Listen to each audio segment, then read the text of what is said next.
Hi, this is Jonny MaK, and welcome to Live Mixing Concepts Episode 3. Today we will be talking about compression. This episode is going to get a little bit deeper than the previous two, so grab a cup of tea or coffee, sit down with your headphones or speakers, and let's do some critical listening. Compression is a topic that can be spoken about for days, and there are about 1 million different compressors. In this video, we will cover a few different approaches on drum channel compression. There's a few fundamental truths that we should cover before we continue. For better or for worse, compressors simply squeeze the signal that you are sending to it. The misuse of compression can cause you all sorts of nightmares, especially when it comes to mixing live shows.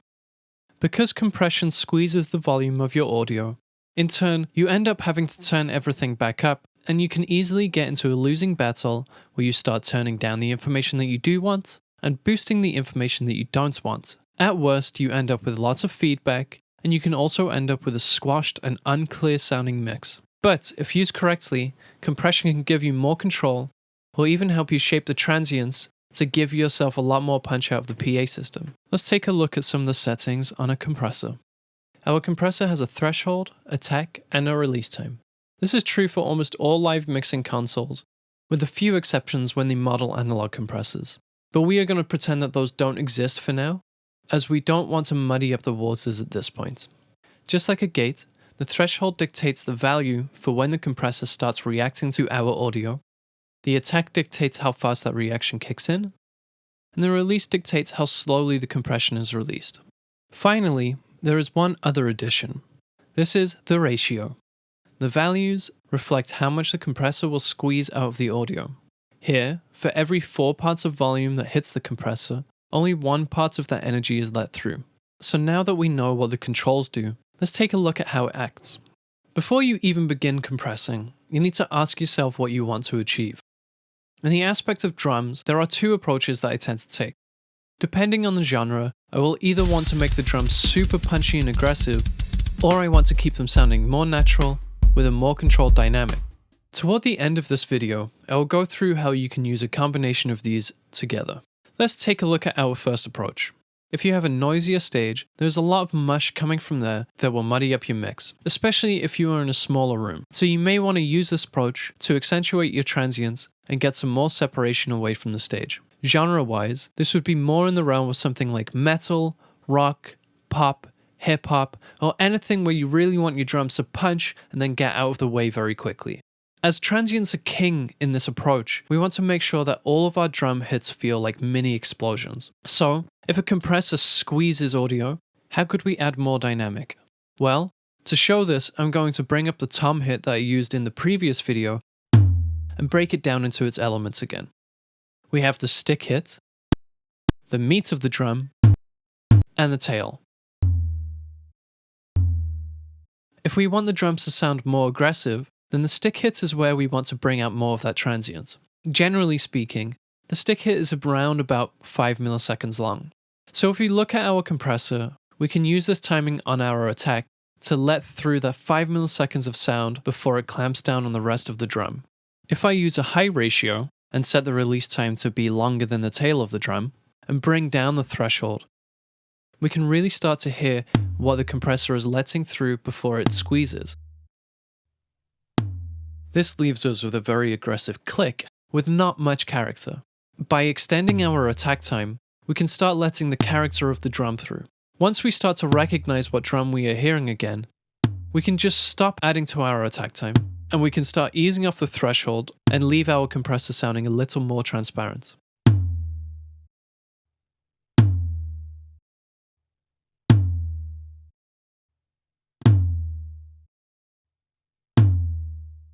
As you gain more experience, you won't have to hit your compressors as hard to recognize what they are doing, but it is good practice to remind yourself from time to time. Let's move to our release times. With the release, we can start to manipulate the tail of the drum. If you think about a snare that's super ringy with a long tail, one approach to fix it would be to pull that frequency out with an EQ. But we do run the risk of changing the character of the drum too much.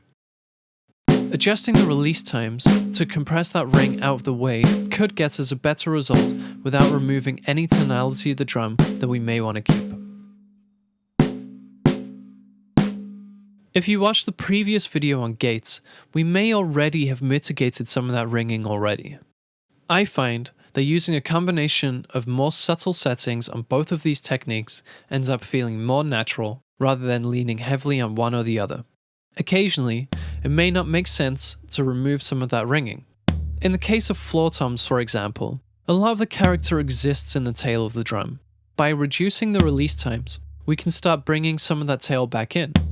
Again, think about keeping things sounding natural, but just bring up more of what you want to hear. The goal is to bring out the best features without anyone noticing what you have done. It should be noted that if you decide to bring that tail back into the forefront, you will also start bringing up the volume of the cymbal bleed. Our second approach to compressors is to have a more natural sounding drum kit with a more controlled dynamic. If you start thinking about jazz, or more folky music, or just more acoustic sounding drums, the idea is to retain as much of the character and tone from the instruments as possible. We just need to bring some control into the mix so that we can retain a good balance as the player's dynamic changes. Realistically, you will not be able to catch every fader adjustment as the players become more dynamic, so our compressors can do a little bit of the heavy lifting for us. Let's have a listen to our overheads.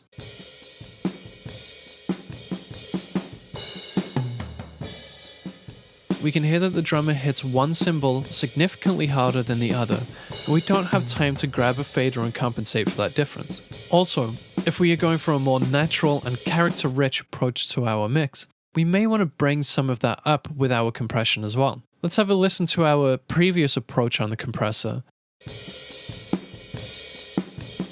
And you can hear the drums pumping, and they sound aggressive and unnatural. This is the opposite of what we want to achieve.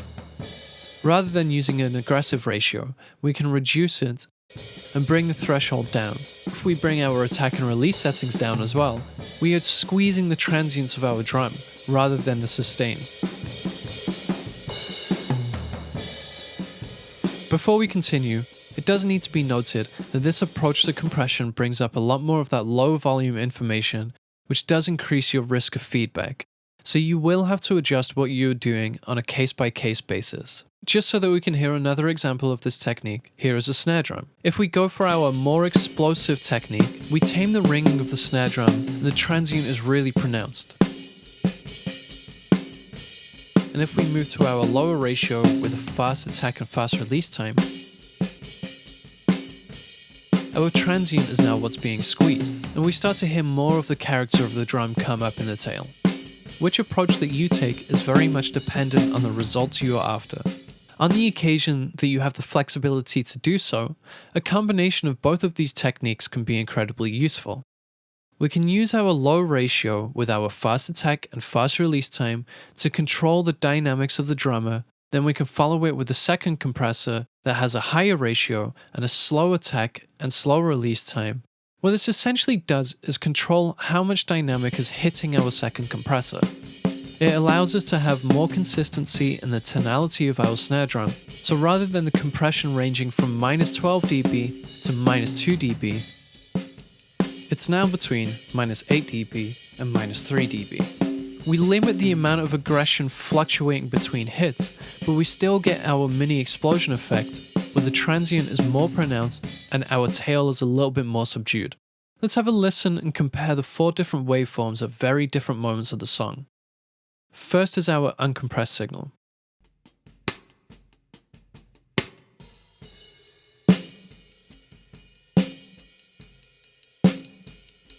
Now is our fast attack with our low ratio.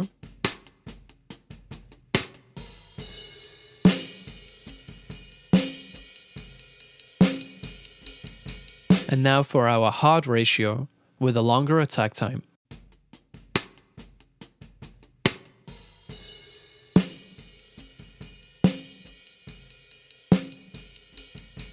And now for a combination of the two.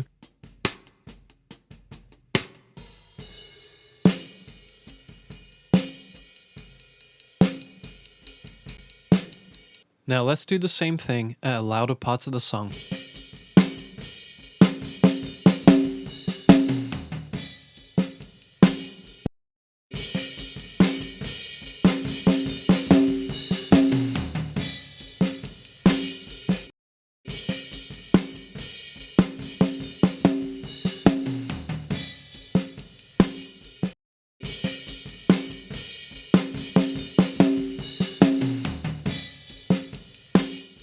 As you can hear, there are clear differences between all 4 styles. The light ratio brings in a lot more character and ring from the drum. The heavy ratio has a feel that is more explosive, and the combination of both is a happy medium that feels natural and slightly explosive.